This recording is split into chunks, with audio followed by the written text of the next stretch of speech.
Welcome to the No Half Cakes podcast. My name is Jim Spelko, and I will be your host for this episode where we are going to sit down with John Brink. And we are going to have an amazing conversation about, man, his life is at 85 years old. I've never seen anyone with as much drive and ambition to continue pushing forward as this man has. The list of accomplishments he has already accomplished is mind-boggling for people who are half of his age. And we're going to talk a little bit about where that comes from. We're going to talk a little bit about integrity, about hard work, discipline, consistency. We're going to talk about how he got where he is, about learning your superpower, his superpower that has helped propel him to this, and how he's really accomplished so much from such a humble beginning that started with not even being able to speak English up until his 27, 30 years old. Now this is someone who has produced 6 books, who has 1 million followers on YouTube, and kind of how all that started with that initial story and his drive and where that all comes from, and how, more importantly, for you, it's possible for you too. So if you are someone who is still struggling with trying to figure out, hey, what is your passion? What are you capable of? I want you to pay close attention to this conversation because I know you're going to get a lot out of it. So let's hop into it. 3, 2, 1. Here we go!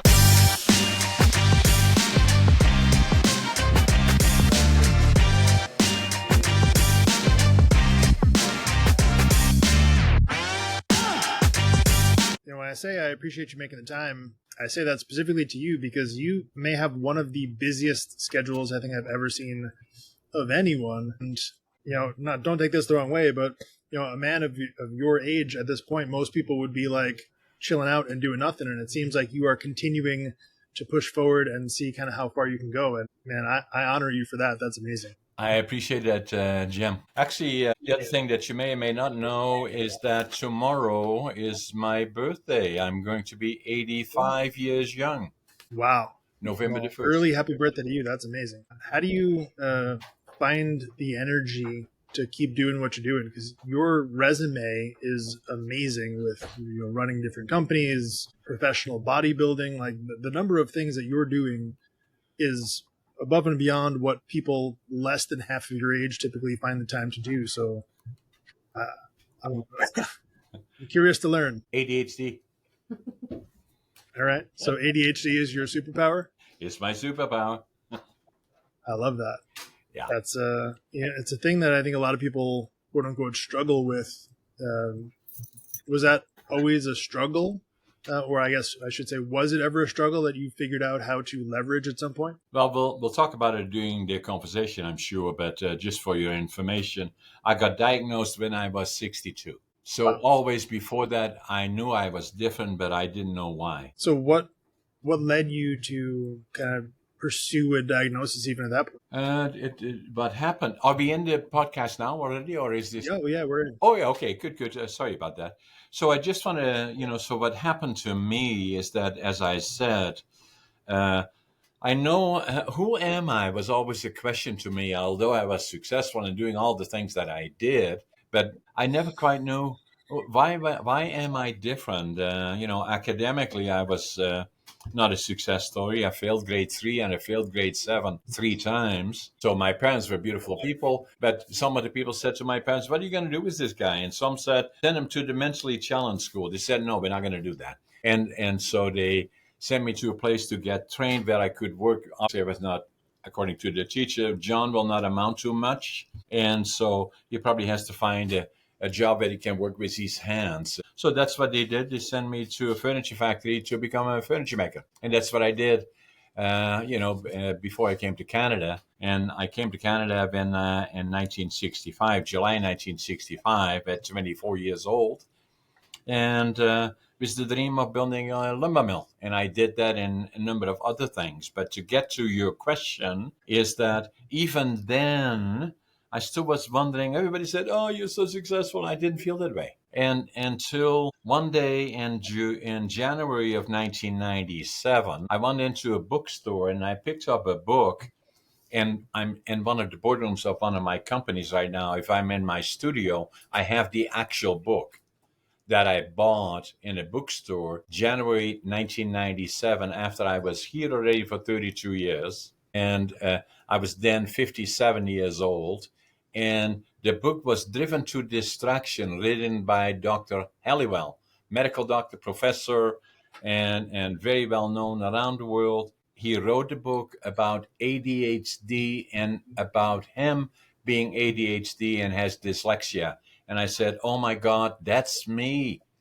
And so the more I found out about it, the more I realized that, I started to understand it, but there was stigma around it. And at the same time, I was building companies and going to banks and making presentations, very good ones, for lending or borrowing millions of dollars, hundreds of thousands of dollars. And after I make the presentation, I can say, oh, by the way, I also have a mental disorder. And they would say, have a nice day, right? So that we didn't do that. So then it took me 5 years from that point when I was 62 that I went to my doc, who was a personal friend, had delivered our two daughters, and that he said, hey, John, why are you here? I said, I think I got ADHD. And so we checked it out, and I do. And the more I started finding out about it, Jim, is the more I started realizing that it is a superpower, or it can be. And so the more I started understanding it, it changed my life. And then the other part about it is that I became aware that the frequency of occurrence much higher than most people had thought that they knew, and so hence uh, that's now part of me, and I'm fairly open about it. I believe I have an obligation to speak out about it, and I do that from time to time, or mix it into the podcast that I do, and speak about it fairly frequently.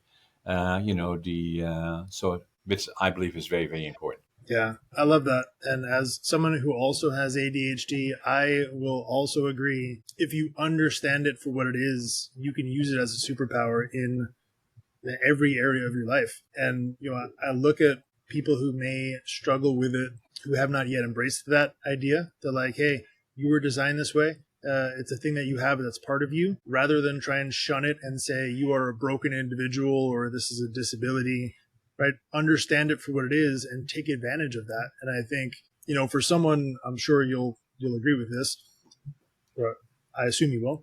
For someone who has been successful in business, I think life is a lot about understanding the cards that you're dealt and how to take best advantage of what you got. Absolutely. And then, the other part about it is that once I started understanding it, then the other part that I did, which is interesting, I'm an active podcaster, as you know. And so I think I'm working on my podcast number 486 or so.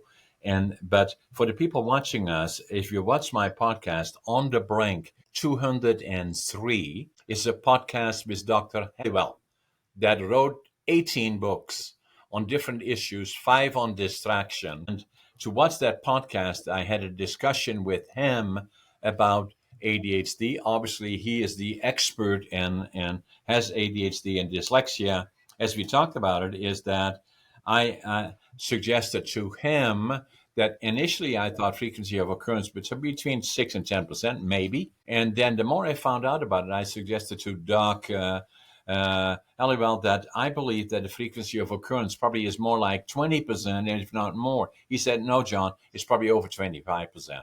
And I agree with him. And then the other part is that in all the time that I've been in business and still am, and have been on different boards of directors, got to know a lot of people that are successful entrepreneurs, business individuals, is that I suggested to Dr. Halliwell that, in my opinion, 50% of the successful and the operative is successful entrepreneurs, business people, or for other reasons successful, are ADHD. I say about 50% of them are. He said, no, John, probably 75%.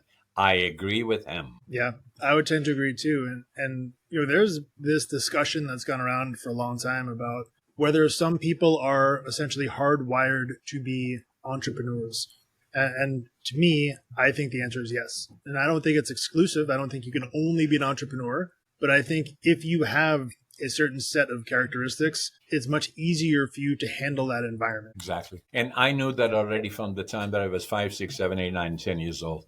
I will become So entrepreneurial. how? Like, take me back early, because I know you grew up in Holland, right? So how did you learn that at that age? So I grew up in Holland, and as you already know, is I was born November the 1st, 1940.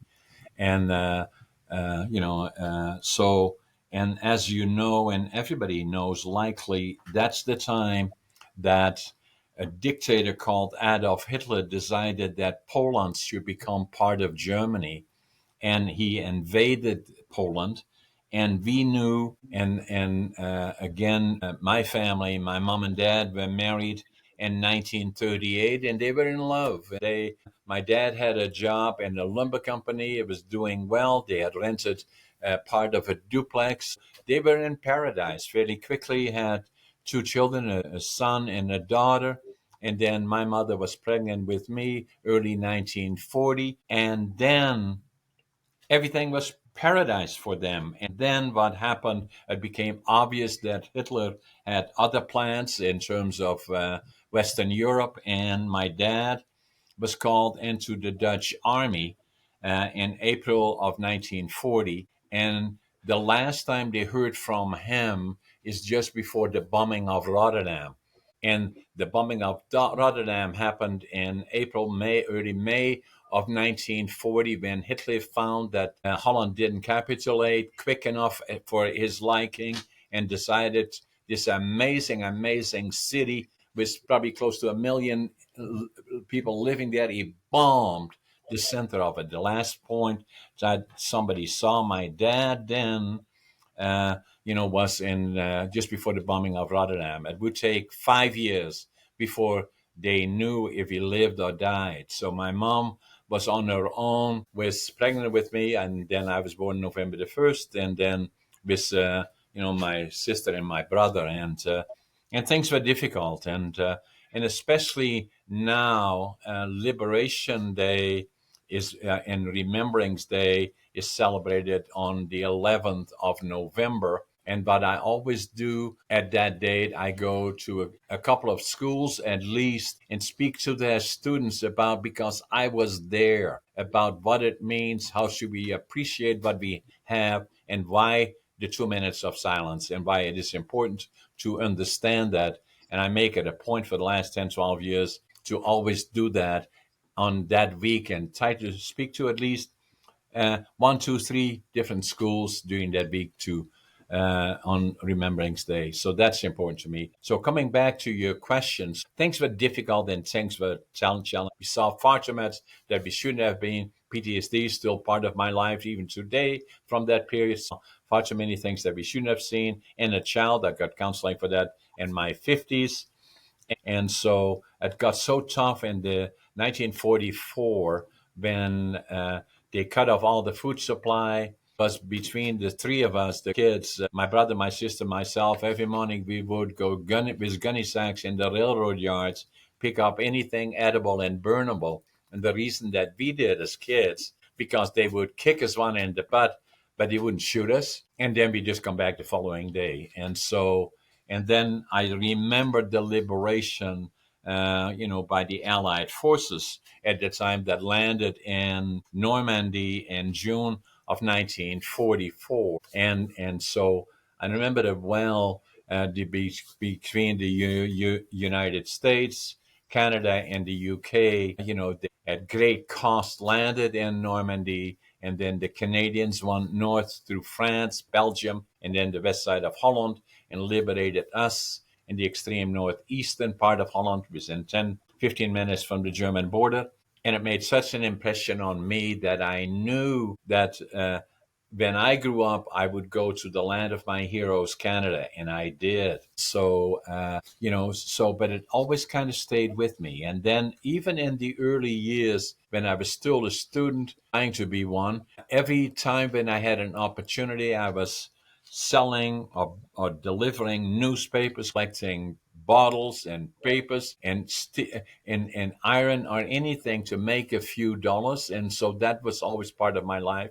mowed lawns, and did all those things to become entrepreneurial. And at the same time, I listened to anything that had to do with business, then on the radio, obviously, and to understand what made these people click. Why were they so successful? And always thought about it in terms of I wanted to be one of them as well. So that always stayed with me. And then obviously, not being a success story academically was kind of looked down on by us, and somewhat I felt I had to start over new again, and that was a benefit to me. I wanted to go to Canada. I knew that from the time I was 5 years old. So it gave me an opportunity to leave Holland when I was 24. I was already successful there, but I wanted to do my entrepreneurship. I wanted to know who am I and why am I different. So I left for Canada in July of 1965 with a suitcase, 3 books, 2 sets of clothes, very little money, flew into Montreal. I wanted to start a lumber mill. So the timber is in British Columbia. So I took the train across Canada from Montreal to Vancouver. Oh my God, that's a long way to go. 4 days, 5 nights. Went to the immigration department there and couldn't speak English. Fortunately, there was a German fellow. I could speak some German. Told him what I wanted to. I wanted to build a lumber mill. So he said, Prince George, Central British Columbia, go there. So I went there, and with the Greyhound bus, took about 12 or 13 hours. Came off the bus here with my suitcase, 3 books, 2 sets of clothes, counted my money at least 3 times. I had $25.47. But what I did have is attitude. I've always been positive, even in the worst of circumstances. Still do that today. Passion, whatever I do, I give it 125%. And then work ethic. I work harder even now than anybody else. And I get up at 5:30 in the morning. I always make my bed, and I always think I'm late. And so, and then the entrepreneurship always stayed with me. At some point, you may want to ask me, what were the 3 books you took with you from Holland? And I'm going to tell you if that was on your mind. Is the one was Management by Drucker in Dutch. Already then was to me important to understand modern management of how to become successful in companies, how to recognize issues and problems and opportunities for that matter. The other one was Logical Thinking in Dutch, and the other one was about Holland or about Canada. And so those were the 3 books. And then started from as a cleanup man, lumber pilot, and then fairly quickly went up the ranks and then went forward from there. But so entrepreneurship, the long answer to your question, is already started when I was very, very young. I love that. I love that you have that. That's like a little sign that you keep on your desk. Yes. The 2547. Yes. Is there part of you that maybe continues to push this hard just to see kind of how far you can go? Not really. I believe that I pretty well dealt with the fact, who am I? Doesn't make me anything special, but at least I understand what has driven a lot of my life is being ADHD. And in the traditional training educational system doesn't fit, as you well know, for that type of neurodiversity issues. And so I understand that. Then I got lots of training, and so my formal, if you wish, education maybe was minimum, but the rest that followed was plenty, and has served me very, very well. And so, but what is driving me now is more than anything at 85 and before that is that I want to be a number of things. I want to give back to the community as I've always done, as we even did when I was still young in Holland, and being part of the community is important to me. I want to work with young people, in particular in regards to opportunities and who am I and other things that are important. And I wrote books about that in terms of finding your passion, living the dream is one of the books that I wrote. And that's important again. And then for me, at this point in my life, is more than anything is share with others. And I'm a speaker and a presenter, but obviously podcasting has become, in my opinion, the new media that is still on its infancy as we speak, but will become more and more, which it already is, global. and offers an immense opportunity to share with others conversations like what you and me have, that are casual conversations, sharing ideas that we can share with others and saying, you can. Everything is possible. And the mindset of attitude, passion, work ethic is my foundation. And that to me is more important than anything else. Money isn't. Yeah, I love that. I'm curious from your perspective, how does all of that backstory and history translate into how you show up as a father? So I know you mentioned, unfortunately growing up without your own father being there. And you said you have two daughters, right? Two daughters. So I'm curious how your relationship as a father has evolved. So that I've gone through that entrepreneurship and being ambitious and growing companies can be extremely demanding on relationships, and as a parent as well as in relationships. And I've gone through that, on the initial basis, and so. In my first marriage and the second marriage, been together with my wife Sharon for the last 42 years, and so I have two daughters. She has a son, and so sometimes even in those relationships, because of the demands self-imposed, maybe to a certain extent, that become very, very busy. And then, I try to maintain a good relationship, and to find a way between entrepreneurship and off time and sharing it with family is very, very important. So what I do is, normally today is Friday for us. At this afternoon, early this afternoon, I go to Victoria, where I'm in Central British Columbia. I go to Victoria, spend the weekend there, with my wife in particular. I have another daughter that lives on the coast. We usually talk a lot and do a lot together, but in some cases, it can be of pressure, doing as much as you could and should do, maybe with your grandchildren. We have four of them, and it becomes sometimes a challenge. One, because of distance, and then so it requires an understanding. And I believe you have something to share about that as well. And sometimes it becomes a question of how far do you go, and at what point do you have to make time and saying, I'm not doing enough on that part. And I have had that at times, and still from time to time do now. Yeah.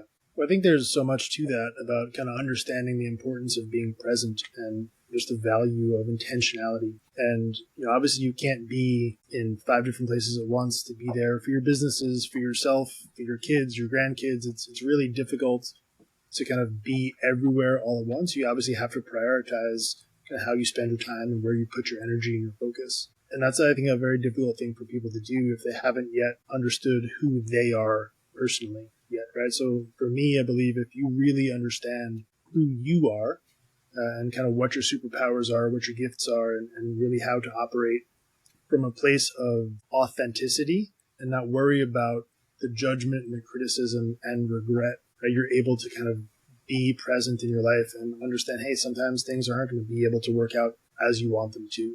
But I think, and I love your opinion on this, it doesn't mean you have to have regrets, right? There are things maybe you wish went a different way, but maybe you take a lesson from it. Maybe it allows you to kind of see things from a different perspective.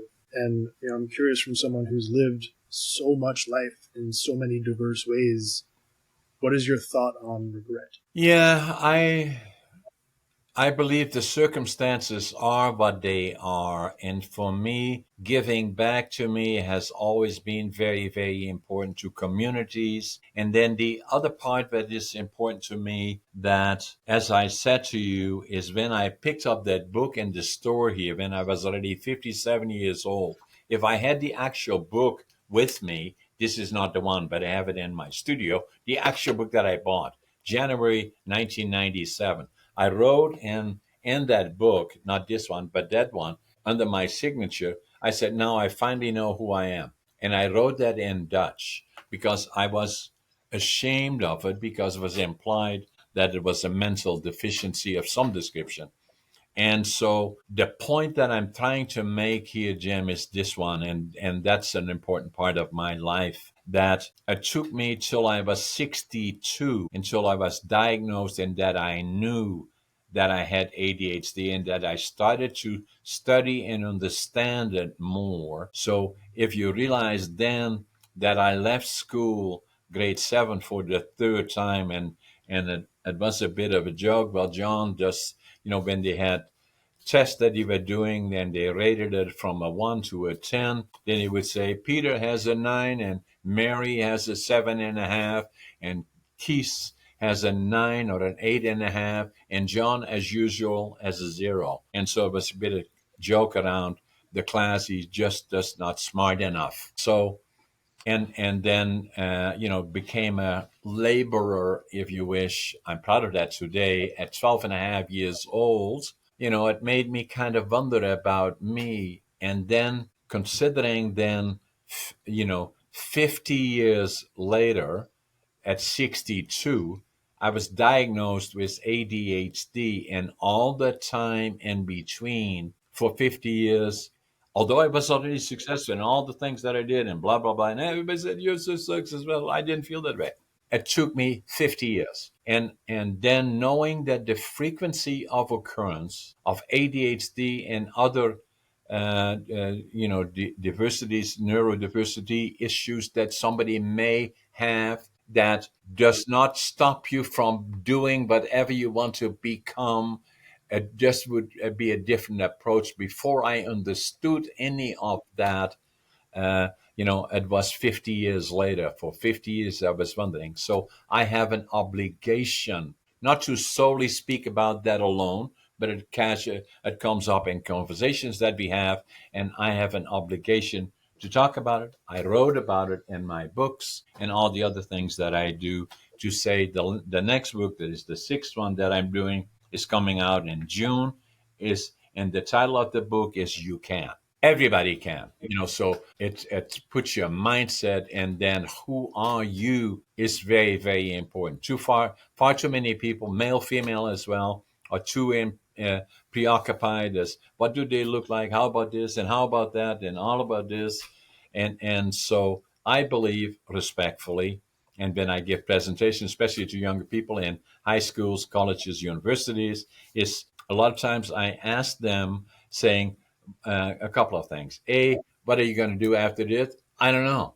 And so, but the sooner you find where your passion is, that is important, so you can direct your efforts towards that. Because to finding a job that you like or whatever you want to pursue and you enjoy it is very, very important. The other one, that the comment that I was going to make, is that there is only one of you on this earth, only one, and you are unique and special. So don't become overly preoccupied. We all go through that in periods in time, but you are special, not better than or anything like that, but accept who you are.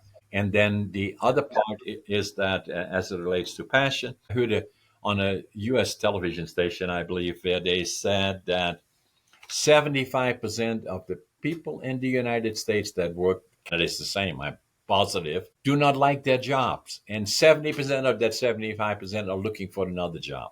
And so that's why I say, try to find, in the early stages, your passion. What do you like to do? Where do you like to go? If you want to be a truck driver, talk to a truck driver. Ask him, how about truck driving? Long hauls, short hauls, to own it, not own it, what kind of blah, blah, blah, on and on. Or you want to be a carpenter. Talk to somebody that does that for a profession. Or a builder. Talk to somebody. Or you want to be an accountant or a lawyer or an entrepreneur, for that matter, is saying, they will like to talk to somebody that are delicate about it, saying, I want to know more about what you do and how you did it and what do you think.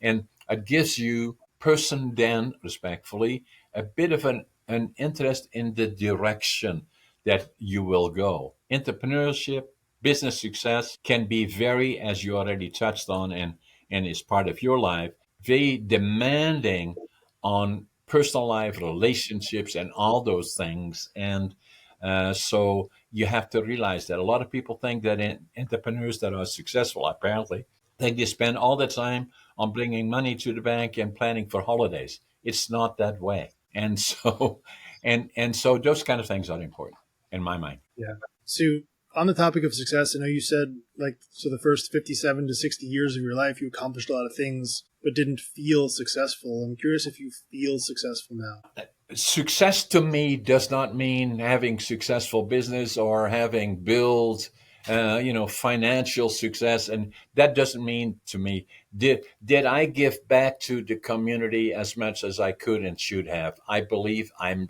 still doing that, and I'm actively doing that as I'm podcasting and writing books and doing presentations. I feel I did that. And then in terms of families, I probably could have done more than I did, but I still am aware of it, and I'm trying to do as well as we can in understanding each other. Like if I look back for myself to all those years, and for the people that wonder, yes, my dad did come back. He came back in after the liberation in Holland, and I was already 5 years old, and I say, who is this guy? I don't even know him, but he had a helmet, and there was a bullet right through the helmet on the side that just barely missed him and nearly killed him. But he was never the same again at PTSD, and then never quite have got back to where he should be. Ended up being reliant on alcohol to a certain extent, although he was successful in business, but he still was trying to deal with the issues. And so for me, then coming back to all those things and looking back to it is saying that giving back to me is important to the community. Giving back through, podcasting and other media is so important because, again, at the danger of talking about too many subjects here or rambling a little bit, is that when I grew up in Holland, I still remember the first television that came into a town, and everybody came down and wanted to look at the television, and it snowed, and you could see somebody walking there and somebody. We've come a long way now, so that I can sit here. I have my iPhone laying close by. If I want to talk to somebody in Holland, I push the button, I talk to them.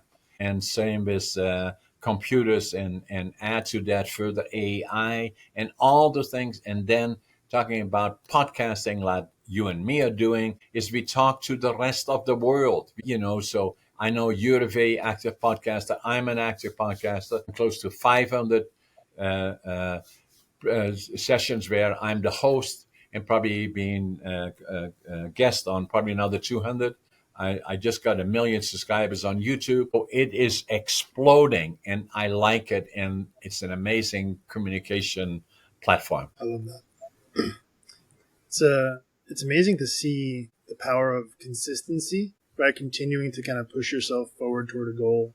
To be able to do 500 episodes, and I would wager a guess the first few dozen or more probably weren't the best, right? And if you probably went back and looked at those, there's lots of things you'd want to tweak and adjust. And I think that's the thing that holds a lot of people back. So I'm kind of curious from your perspective, how much you see of that is really just remaining consistent and improving that little 0.01% on every next effort. It applies to all the things that you do in life. Stay the course, never give up, and that applies to, can you imagine I'm an author and a speaker, and a presenter.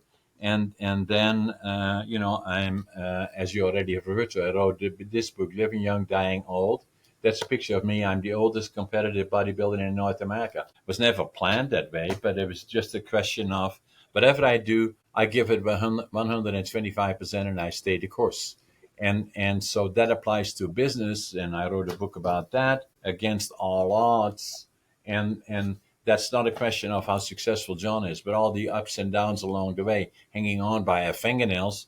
And even now, some of our companies, one is lumber, we're affected by, not getting into politics, but we got affected by tariffs and duties and all the other crazy stuff that is happening politically around the world. It is a trying time, but I will get through it. I will survive because I have the experience. I've been there before. I've done it all. I started with nothing, crawling from the ground up, and I'll never give up. I stay the course. Yeah, love that. I'm kind of thinking as you're sharing all of that, So you're in the process of writing what, your sixth book, you said? Yes. So for someone who's already written and published 5 books, who has a YouTube channel with 1 million subscribers, is also someone who, up until the age of what you said, 27, didn't even speak English. Correct.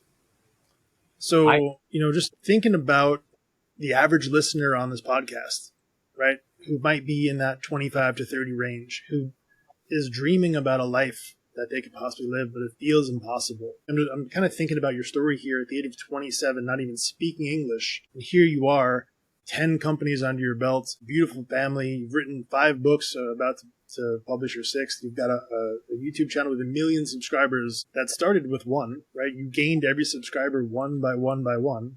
This isn't this thing that is unachievable, but it is just the power of consistency and finding out who you are and just applying yourself to that, right? And what would you add to that? Stay the course.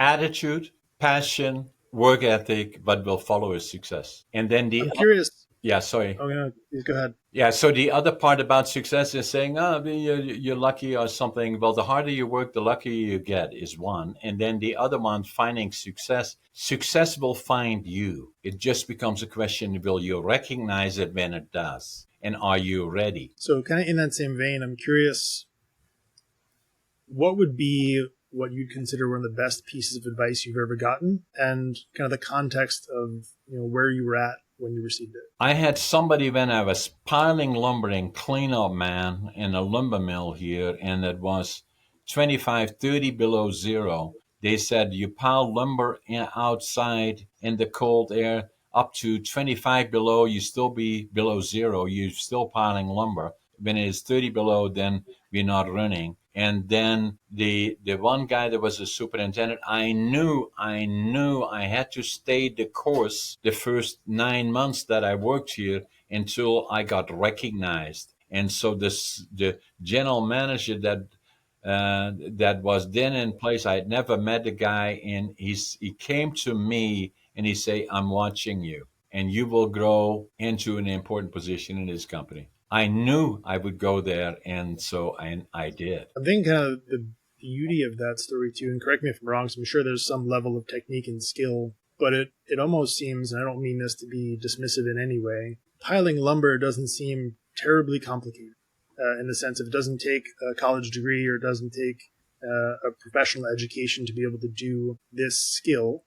Is that a fair assumption? It is a fair assumption. If you then realize the piling lumber for what I was doing, it was this 8 centimeters, 3 inches thick by 10 inches wide, from a length from 18 to 24 foot on strips, and it was green.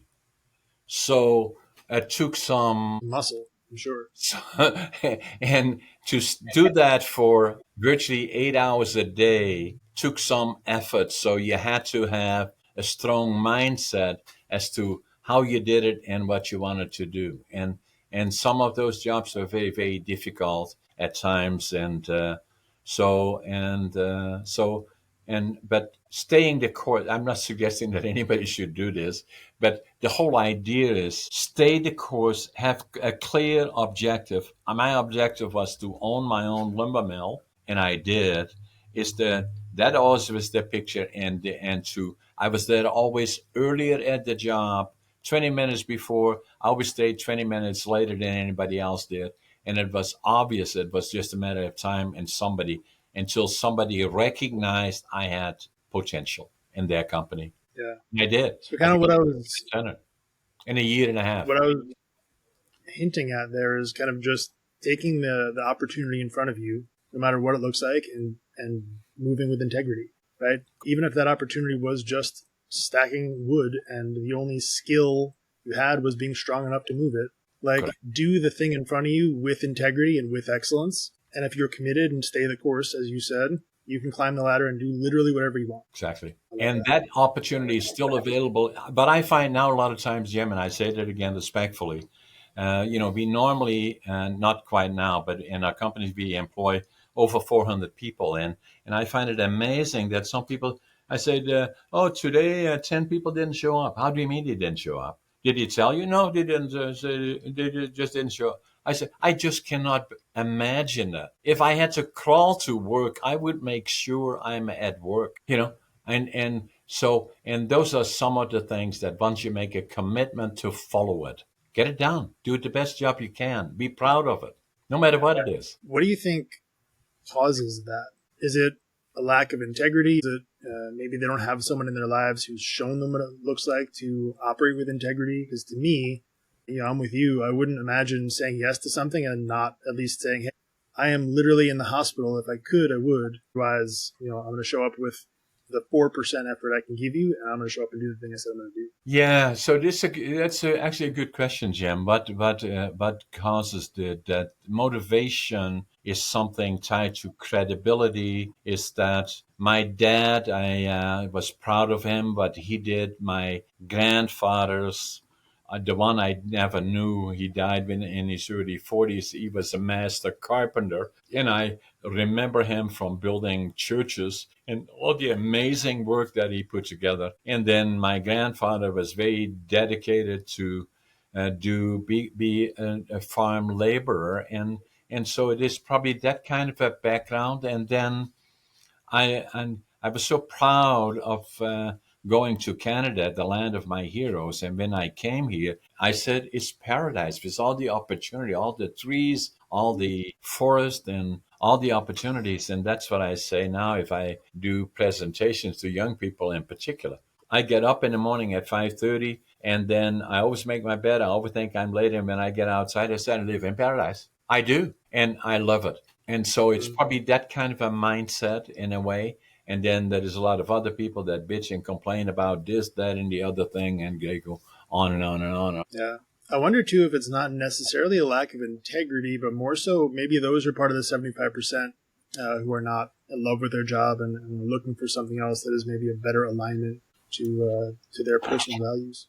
Yeah, and so that is finding your passion, living the dream, and saying, I knew I was going to be a lumber guy when I was already 5, 6, 7 years old. And so and then saying, okay, John, that 12 and a half years or 12 years, you're 12 when you started working in a lumber mill. So now you're nearly 85. So 73 years later, are you living the dream? I sure am every day, even now. I love that.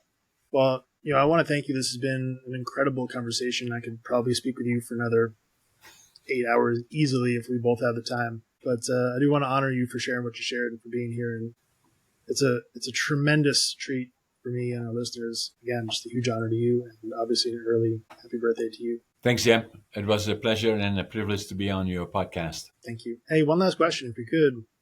What kind of cake for tomorrow? And as I already said, I'm very conscientious about so I'm a vegetarian, so there is no cake. So all right. It'd be a special salad. Okay. I don't know if I've ever seen anyone put a birthday candle in a salad, but send me a picture if you do it. I will.